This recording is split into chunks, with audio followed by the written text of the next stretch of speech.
आदाब नाजरीन, Saiyaara news TV में आपका खैर मकदम है। मैं आपका दोस्त सैयद अफरोज। आइए देखते हैं कुछ खबरें। नुमाइश का इफ्तिताह पीर को चीफ मिनिस्टर अनुमुला रेवंत रेड्डी ने किया। इस मौके पर विज़रा श्रीधर बाबू और पूनम प्रभाकर भी मौजूद थे। नुमाइश आज से 15 फरवरी तक जारी रहेगी। नुमाइश 46 दिन तक जारी रहेगी। 83वें ऑल इंडिया सनअती नुमाइश में मुल्क और बैरून मुल्क की मसनूआत के साथ 2400 स्टॉल्स लगाए गए।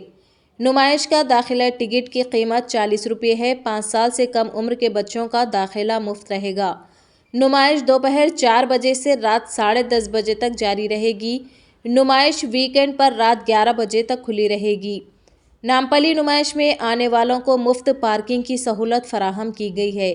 9 जनवरी को यौम ख़वातीन के मौके पर इस दिन सिर्फ ख़वातीन को जाने की इजाज़त रहेगी। नामपली नुमाइश के पेश नज़र मेट्रो ट्रेन खिदमत रात 12 बजे तक चलेंगी। नुमाइश में आने वालों के लिए बग़ैर किसी परेशानी के तमाम ज़रूरी इंतज़ामात किए गए हैं। पुलिस और फायर डिपार्टमेंट अलर्ट है और नुमाइश की कामयाबी को यकीनी बनाने के लिए इक़दामात कर रहे हैं। आरटीसी खुसूसी बसें चलाएगा और मेट्रो ट्रेन का वक्त बढ़ा दिया जाएगा। నాంపల్లి ఎగ్జిబిషన్ సొసైటీ ఆధ్వర్యంలో నిర్వహించబడే 83వ ఆల్ ఇండియా ఇండస్ట్రియల్ ఎగ్జిబిషన్ ఈరోజు ఎగ్జిబిషన్ గ్రౌండ్స్లో ప్రారంభోత్సవానికి నాతో పాటు కార్యక్రమంలో పాల్గొన్న మిత్రులు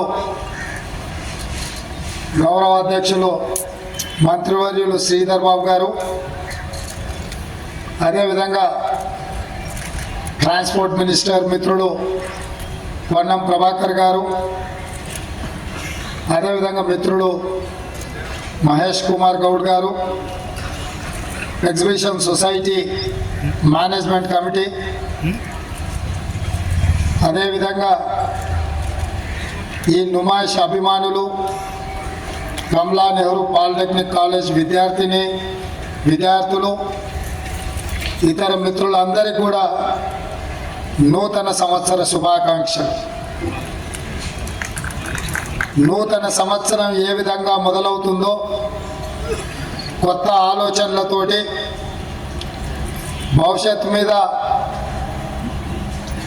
గొప్ప ఆకాంక్షలతోటి ఏ విధంగా మొదటి అడుగు పడుతుందో అదేవిధంగా నాంపల్లి ఎగ్జిబిషన్ సొసైటీ ఈ నుమాయిష్ కార్యక్రమాన్ని కూడా జనవరి 1వ తారీఖు నాడు మొదలుపెట్టి దాదాపుగా 45 రోజులు ఈ కార్యక్రమాన్ని నిర్వహించడమే కాకుండా కశ్మీర్ నుంచి కన్యాకుమారి వరకు వివిధ రంగాలలో ముఖ్యంగా హస్తకళా నైపుణ్యము, కాశ్మీర్ తివాచీల నుంచి మొదలు పెడితే వివిధ రకాల వంటకాలు। सनत नगर के इलाके CIC चर्च में ग्रैंड न्यू ईयर सेलिब्रेशन मनाया गया है।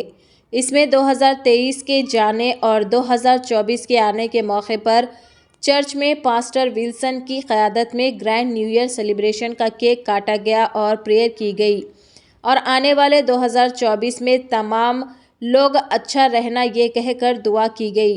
तमाम लोग को नए साल की मुबारकबाद पेश की गई। इस मौके पर पास्टर विल्सन ने मीडिया से बात करते हुए तमाम तफसीलात बताई। इस मौके पर कमेटी के दयाकर, राजेंद्र, पास्टर्स और सैम, मुराली, किरण, कृपा, आनंदा और दीगर कमेटी के लोग भी इस मौके पर मौजूद थे। ప్రభు అయిన యేసుక్రీస్తు నామమున శుభములు। 2024వ సంవత్సరపు నూతన సంవత్సరపు దీవెనకరమైన శుభాకాంక్షలు అందిస్తున్నారు। 2023వ సంవత్సరంలో మనలందరినీ దేవుడు కనికరించినాడు, కాపాడినాడు। అనేకమైనటువంటి విపత్కర పరిస్థితులు ఉండినవి,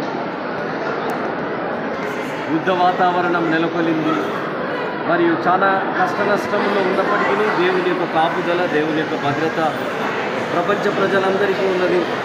మన భారతదేశం అనేకమైనటువంటి మతములు, కులములు విభిన్నమైనటువంటి సంస్కృతులు ఉన్నప్పటికీ మనమందరం ఒకటే భావనతో జీవిస్తూ నూతన సంవత్సరంలో అడుగుపెట్టినాం. ఈ నూతన సంవత్సరం యొక్క దీవెన ఆశీర్వాదములు ప్రజలందరికీ కలగాలని, నూతన సంవత్సరంలో ప్రజలందరూ కూడా శాంతి సమాధానంతో సమైక్యతతో ఏకీభావం కలిగిన వారై అన్ని విధాలుగా అన్ని రంగములుగా పురోగాభివృద్ధిని చెందుతూ సాగిపోవాలని, కుటుంబాలన్నీ కూడా వర్ధిల్లాలని, ఎటువంటి హాని అపాయం ఆపదలు సంభవించకుండా దేవుడు మన దేశాన్ని సుభిక్షంగా కాపాడాలని నేను భగవంతుని ప్రార్థిస్తూ ఉన్నాను. शमशाबाद राजीव गांधी इंटरनेशनल एयरपोर्ट पर 3 अलहदा केसेस में 4 अफराद के पास से करोड़ों रुपए मालियत का सोना किया गया जब्त। तफसीलात के मुताबिक एयरपोर्ट पर मुसाफिरों की प्रोफाइलिंग व निगरानी पर पहले केस में 2 अलहदा खवातीन 31 दिसंबर की रात दुबई से शमशाबाद एयरपोर्ट पहुंचे। सामान की चेकिंग के दौरान 16 सोने के बिस्किट 24 कैरेट पर मुश्तमिल बरामद हुए, जिसकी कीमत 1 करोड़ 18 लाख रुपए बताई गई को जब्त किया गया। दूसरे केस में एक मर्द मुसाफिर दुबई से हैदराबाद एयरपोर्ट पहुंचा। चेकिंग के दौरान 24 कैरेट पर मुश्तमिल 1100 ग्राम वजनी सोने की चेन बरामद हुई, जिसकी कीमत 69,85,000 रुपये बताई गई। तीसरे केस में खातून मुसाफिर दुबई से हैदराबाद पहुंची। सामान की चेकिंग के दौरान कपड़ों में से 1632 ग्राम वजनी 14 सोने के बिस्किट्स बरामद हुए, जिसकी कीमत 1 करोड़ 3,000 रुपये बताई गई। कस्टम्स अहदेदारों ने सोने की स्मगलिंग को नाकाम बनाते हुए 3 अलहदा केस दर्ज कर लिए और इस ज़िम्मन में कस्टम्स एक्ट के तहत कार्रवाई की जा रही है। तो जैसा कि आपने देखा नाजरीन, क्या हो रहा है देश और दुनिया में। इसी तरह के लेटेस्ट न्यूज़ देखने के लिए हमारे चैनल को लाइक करिए, शेयर करिए, सब्सक्राइब करिए और हमें दीजिए इजाज़त।